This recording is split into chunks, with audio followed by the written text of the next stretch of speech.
457 కుటుంబాలు రాష్ట్ర వ్యాప్తంగా హౌస్ లిస్టింగ్ చేసిన కుటుంబాలు. అంటే 150 బ్లాకులు చేసి రాష్ట్రం మొత్తాన్ని 150 బ్లాకులు చేసి మనం ఎన్యూమరేటర్స్ పంపించాం కాబట్టి ఏ ఒక్క ఇల్లు కూడా మిస్ కాకుండా హౌస్ లిస్టింగ్ చేసినటువంటి సంఖ్య. సర్వే చేసిన మొత్తం కుటుంబాలు అంటే 1,15,71,457 కుటుంబాల్లో 1,12,15,134 కుటుంబాలు సర్వే చేయటం జరిగింది. దీనికి సంబంధించి అంటే ఈ సర్వే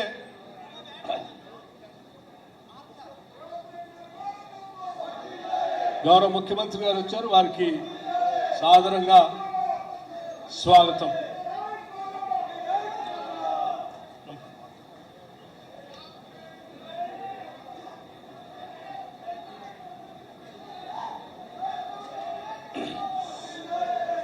సర్వే చేసిన మొత్తం కుటుంబాలు 1,12,15,134.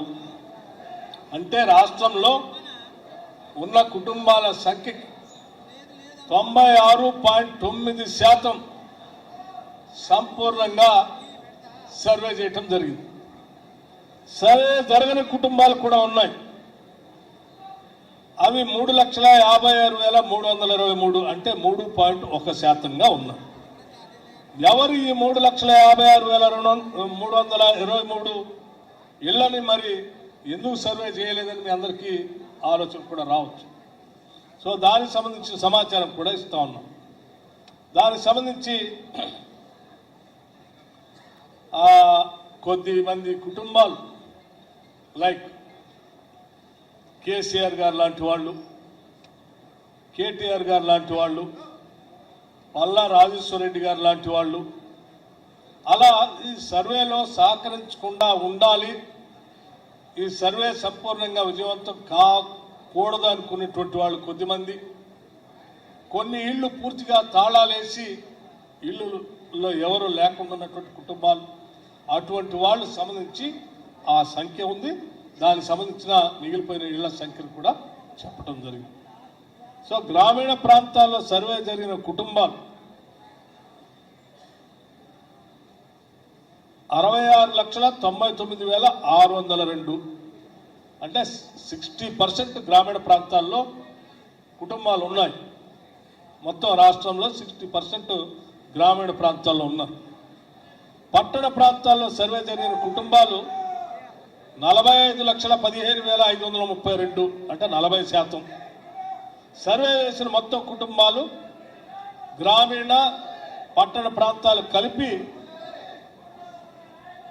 1,12,15,134 కుటుంబాలు. ఇతర కారణాల వల్ల సర్వే చేయని కుటుంబాల మొత్తం సంఖ్య ఇప్పుడు చెప్పాను. ఆ సంఖ్య కొద్దిగా ఎక్కువగా జిహెచ్ఎంసీలోనూ కొన్ని నగరాల్లో మాత్రమే ఉన్నాయి. ఆ 3,56,000 మంది ఇప్పుడు చెప్పిన పేర్లతో సహా వాళ్ళు అందులోనే ఉన్నారు. సో కొన్ని తలుపులు తాళాలు ఉన్న ఇళ్ళు 1,03,218. సమాచారాన్ని పంచుకోవటానికి ఇష్టపడకపోవటం, ఇప్పుడు నేను చెప్పిన 3-4 పేర్లు ఉన్నాయి కదా, అటువంటి వాళ్ళతో కలిపి 1,68,968 ఇళ్ళు అవి ఇవ్వటానికి ఇష్టపడలేదు. ఇలా మిగిలినటువంటి 3.1% కుటుంబాలను సర్వేలో తిరిగి భాగస్వాములు చేయటానికి రాష్ట్ర ప్రభుత్వం వారికి ఇంకో అవకాశంగా ఫిబ్రవరి 16 నుండి 28 వరకు ఆన్లైన్ ద్వారా టోల్ ఫ్రీ నెంబర్ల ద్వారా మరియు ప్రజాపాలన సేవా కేంద్రాల ద్వారా వారి వివరాలని పంచుకునే వీలు కల్పిస్తూ ఒక నిర్ణయాన్ని, విధానపర నిర్ణయాన్ని రాష్ట్ర ప్రభుత్వం, రాష్ట్ర మంత్రిమండలి, ముఖ్యమంత్రి గారు రేవంత్ రెడ్డి గారు, అట్లాగే sub committee chairman Uttam Kumar Reddy గారు, మిగతా మంత్రిమండలి సభ్యులందరూ కలిసి ఒక నిర్ణయం తీసుకొని దాన్ని పూర్తిగా మరొకసారి ఆ కేసీఆర్ గారు లాంటి వాళ్ళకి, కేటీఆర్ గారు లాంటి వాళ్ళకి జనజీవన సవంతులోకి వచ్చి జనాభా లెక్కల్లో మీరు కూడా చేరండి మీరు అని మరొకసారి వారికి అవకాశం కల్పించుకుంది. సో ఇది ఆ లెక్కల ప్రకారం ఇప్పటివరకు వచ్చినటువంటి ఆ లెక్కల ప్రకారం చాలా సైంటిఫిక్. మిత్రులారు, మీరంతా చాలా స్పష్టంగా వినే ఉంటారు. అంటే ఎంత పకడ్బందీగా ఈ రాష్ట్ర ప్రభుత్వం ఎంత చిత్తశుద్ధితో నిబద్ధతో ఈ కార్యక్రమాన్ని చేసిందో మీ అందరికి కూడా గ్రామీణ ప్రాంతాల్లో అనుభవం కూడా ఉండి ఉంటుంది. మరొకసారి మీ అందరికి కూడా చూపించాం. సో దీంట్లో ఎవరైనా పొరపాట్ల ఎవరైనా మాట్లాడుతున్నారంటే అది కేవలం రాజకీయ కారణాల చేత, లేకపోతే కాంగ్రెస్ పార్టీ చేసినటువంటి ఈ కుల గణన సమాజానికి లేకపోతే బలహీన వర్గాలకి పెద్ద ఎత్తున మేలు జరుగుతుంది, అలా మేలు జరగకుండా ఉండాలని కుట్రపూరితమైనటువంటి ఆలోచన చేసే బీఆర్ఎస్ లాంటి పార్టీలు లేకపోతే ఇంకో కొన్ని రాజకీయ పార్టీలు చేస్తున్నటువంటి అభియోగాలే తప్ప వేరే కారణాలు ఏమీ ఒక్కటి కూడా చూపించడానికి దీంట్లో లేదు. సో మీరందరూ చాలా స్పష్టంగా నిక్కచ్చిగా నిటారుగా నిలబడి ఎవరితోనైనా ఛాలెంజ్ చేయొచ్చు. ఈ సర్వేలో ఒక చిన్న పొరపాటు కూడా లేదు. ప్రతి ఇంటికి వెళ్ళి సర్వే చేశాం. సర్వే చేయకుండా మిగిలిపోయిన ఇళ్ల సంఖ్యను కూడా చెప్పాం. ఆ ఇళ్లలో ఎవరెవరు ఉన్నారో కూడా చెప్పాం. వాళ్లతో కలిపి రాష్ట్రంలో ఉన్నటువంటి కుటుంబాల సంఖ్య కూడా మొత్తం చెప్పాం. దేశ చరిత్రలో మొట్టమొదటిసారి తెలంగాణ రాష్ట్ర ప్రభుత్వం మొట్టమొదటిసారి దేశమంతా ఇటు చూసేటట్టుగా కుల గణన చేసి చూపించామని చాలా ధైర్యంగా ప్రతి కాంగ్రెస్ కార్యకర్త తలెత్తుకొని నిటారుగా నిలబడి ఎవరికైనా సవాల్ చేయొచ్చని చెప్పడం కోసమే ఈ సమాచారాన్ని మీకు ఇస్తా ఉన్నాం. దీంట్లో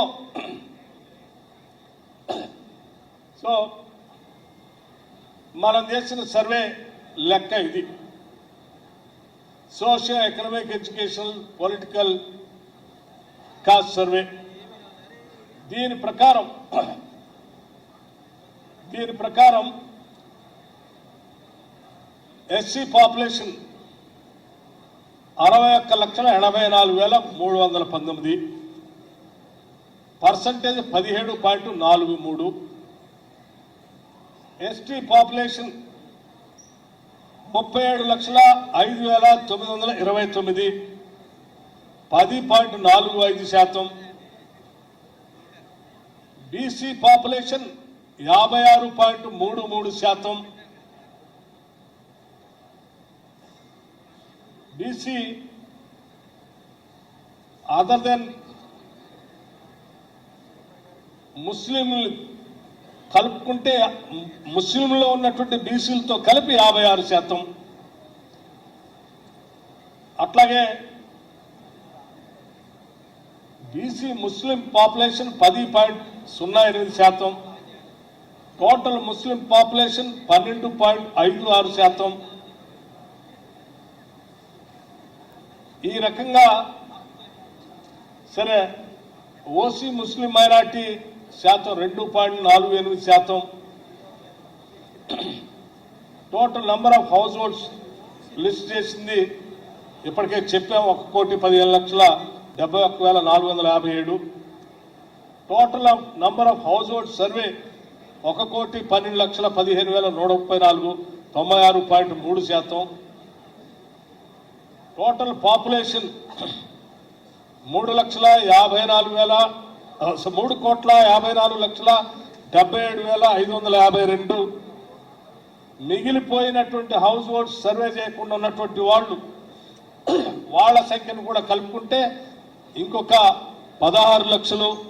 మొత్తంగా చూస్తే 3,70,00,000 జనాభా ఈ రాష్ట్రం ఈ సర్వే ప్రకారం స్పష్టంగా వచ్చినటువంటి సంఖ్య ఇది. దీన్ని సంపూర్ణంగా మీ అందరికి ఇంకో మాట కూడా చెప్తా ఉన్నాం. చాలా మంది గాలి మాటలు మాట్లాడుతూ ఉన్నారు.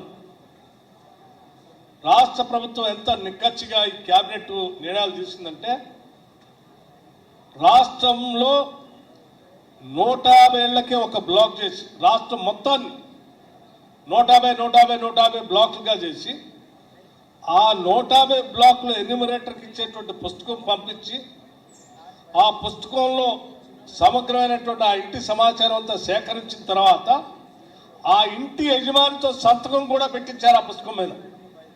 ఇందులో ఇచ్చిన లెక్క అంతా నేనే ఇస్తా ఉన్నాను, ఇది కరెక్ట్ అని చెప్పి ఆయన సంతకం పెట్టించిన పుస్తకం అది. ఆ ఇచ్చిన పుస్తకాలని కంప్యూటర్లో ఎంట్రీ చేసి ఆ పుస్తకాలు ఆడ పడేస్తారేమో, అలా చేయడానికి ఎట్టి పరిస్థితుల్లో వీలు లేదు.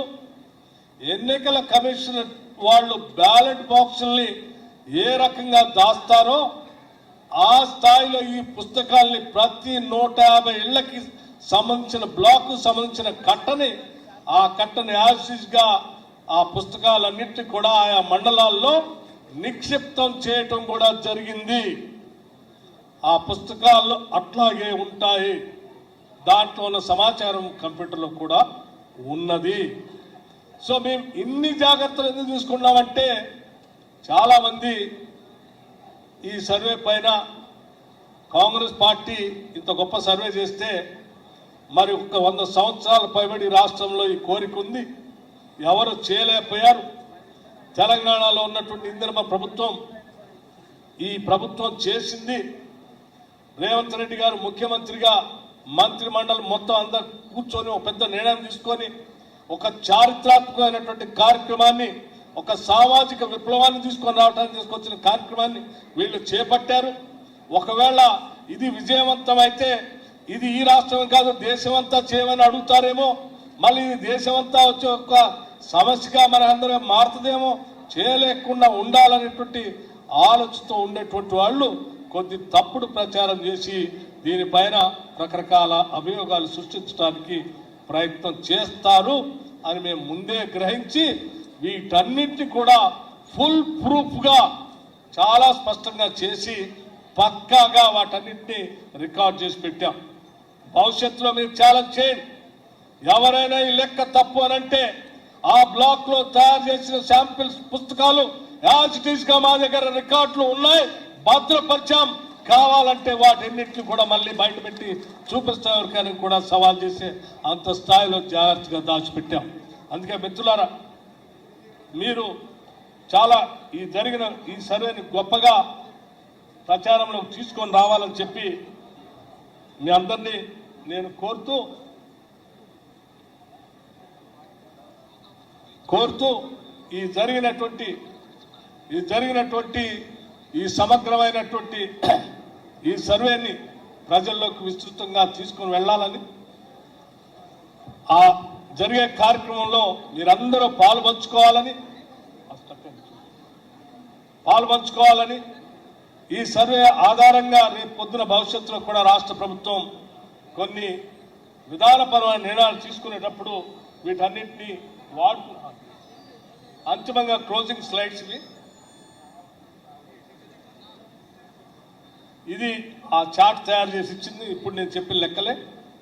అట్లాగే మొత్తం ఈ రాష్ట్ర జనాభాలో పురుషులు ఎంతమంది, మహిళలు ఎంతమంది, థర్డ్ జెండర్ ఎంతమంది ఉన్నారు కూడా దీని ద్వారా ఇచ్చాం.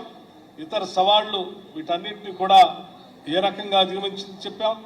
ఈ నివేదిక ఆధారంగా అన్ని డీటెయిల్డ్ బుక్స్ అన్ని తయారు చేసి ఉంచాం. ఈ సబ్ కమిటీ దీని అన్నింటినీ పర్యవేక్షించడానికి మన ఉత్తమ్ కుమార్ రెడ్డి గారు, దామోదర్ రాజనరసింహ గారు, దుద్దిళ్ల శ్రీధర్ బాబు గారు, పొన్నం ప్రభాకర్ గారు, శ్రీమతి డి అనసూయ గారు, మల్లు రవి గారు, వీళ్ళందరి నాయకత్వంలో ఈ ఉత్తమ్ కుమార్ రెడ్డి గారు సబ్ కమిటీ చైర్మన్ గా 19/10/2024 నాడు ఒక క్యాబినెట్ ఒక మెమో ఇచ్చి దీని అన్నింటినీ కూడా ఇచ్చినటువంటి ఈ సమాచారాన్ని పూర్తిగా వారు స్టడీ చేసి ఆ స్టడీ చేసిన రిపోర్ట్ సమగ్రంగా ఉన్నదని వారు అంతిమంగా పరిశీలన చేసిన తర్వాత క్యాబినెట్కి వారు సమర్పించడం జరిగింది. ఆ క్యాబినెట్కి సమర్పించినటువంటి ఆ రోజు ప్లానింగ్ కమిషన్ డిపార్ట్మెంట్ వారికి అందించారు. వారు క్యాబినెట్కి స్టడీ చేసి క్యాబినెట్కి ఇచ్చారు. ఆ క్యాబినెట్కి ఇచ్చేటప్పుడు వారు చేసిన రెజల్యూషన్ కూడా the socio economic education employment political and caste survey report submitted by planning department government of Telangana is noted. Cabinet subcommittee recommends the report to the submitted to Council of Ministers for further necessary action.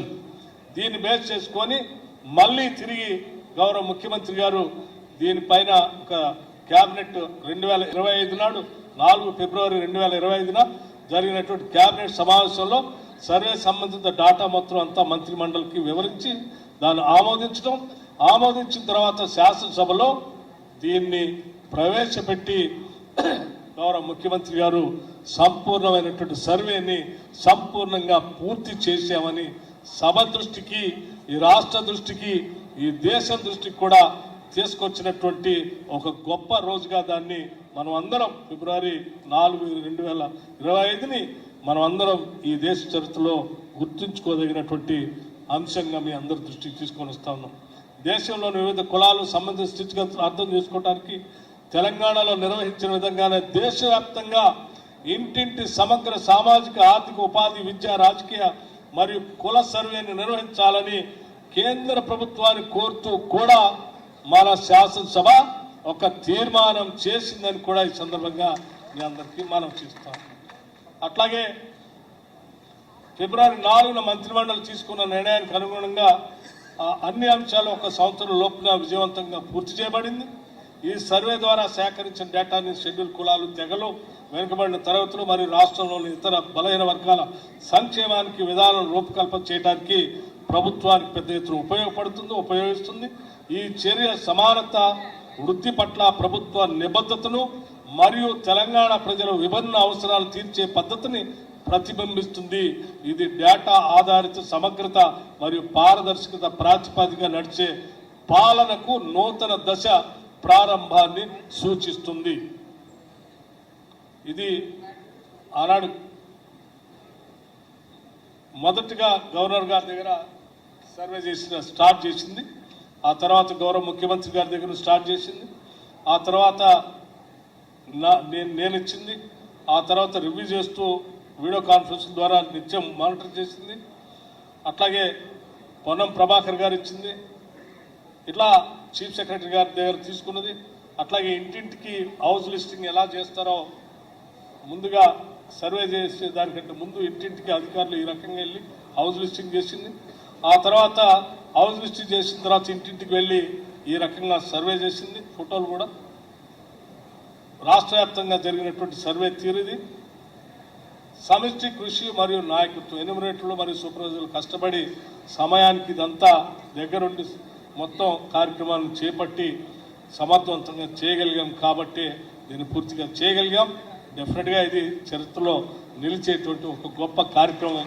ఈ కార్యక్రమం ముగించే ముందు తప్పనిసరిగా ఈ రాష్ట్ర ఉప ముఖ్యమంత్రిగా, ప్రణాళిక శాఖ చూసినటువంటి వ్యక్తిగా నేను ఒక విషయం చెప్పి ముగించదలుచుకున్నాను.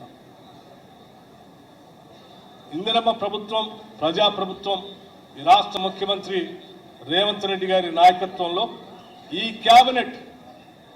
కేబినెట్ ఒక సామాజిక విప్లవానికి నాంది పలుకుతూ అద్భుతమైనటువంటి ఒక కార్యక్రమానికి, ఈ దేశానికి ఒక దిశ నిర్దేశం చేసేటువంటి కార్యక్రమం ఇది. ఈ కార్యక్రమంలో మనమందరం పాల్గొంచుకున్నందుకు నిజంగా మనమందరం గర్వించాలని చెప్పి మీ అందరికీ తెలియజేస్తూ నేను ముగిస్తాను. ధన్యవాదాలు. Thank you.